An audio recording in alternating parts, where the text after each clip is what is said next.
Across human history, few subjects have been as persistent or as controversial as the nude human body in art. From ancient carvings to modern photography, the nude has never been just about the body itself. It has always been about ideas, beauty, vulnerability, power, identity, and sometimes rebellion. To understand this journey, we have to begin far back in time. In ancient Greece, sculptors like Praxiteles redefined the human form. His statue Aphrodite of Cnidus is often considered one of the first life-sized nude depictions of a goddess in Western art. It was revolutionary not because it showed nudity, but because it showed it with softness, realism, and emotional presence. The body was no longer symbolic, it was human.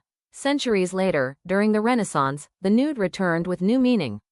Artists like Michelangelo brought the human body into the center of religious and philosophical storytelling.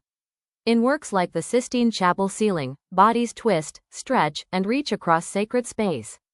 Michelangelo's figures are not passive. They are powerful, muscular, alive, reflecting the Renaissance belief that the human form was a reflection of divine creation. At the same time, Sandro Botticelli offered a different vision. In The Birth of Venus, the nude body becomes poetic and idealized. Venus stands not as a real woman, but as an idea of beauty itself, floating between mythology and dream. As centuries passed, the nude shifted again. In the 19th century, artists like Edward Manet shocked audiences with works like Olympia. Unlike mythological nudes, Manet's figure is direct, unapologetic, and confrontational. She looks back at the viewer without disguise. The reaction was immediate controversy, because now, the nude was no longer hidden behind gods or legends. It was modern, real, and uncomfortable.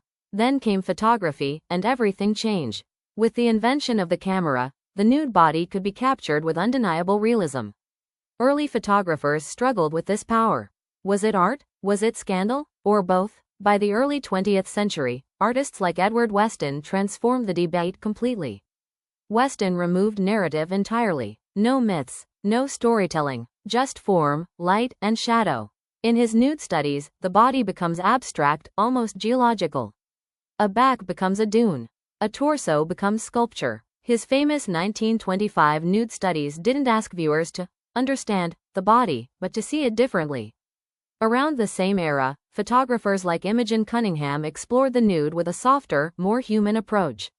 Her work often emphasized natural beauty, aging, and intimacy, showing that the nude body was not only ideal, but real, changing, and alive.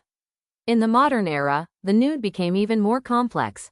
Photographers like Helmut Newton brought fashion, power, and sexuality into the frame. His images were bold and cinematic, often placing nude figures in positions of control or tension.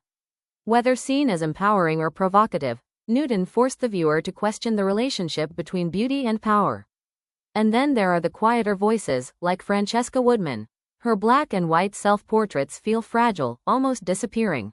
The nude body in her work is not about display, but about presence and absence, identity slipping in and out of visibility. From sculpture to painting, from myth to modern photography, the nude has never been static. It has always evolved with society's fears, desires, and beliefs. And perhaps that is why it remains so powerful today. Because every time an artist returns to the nude, they are not just depicting the human body. They are asking a deeper question: what does it mean to be seen?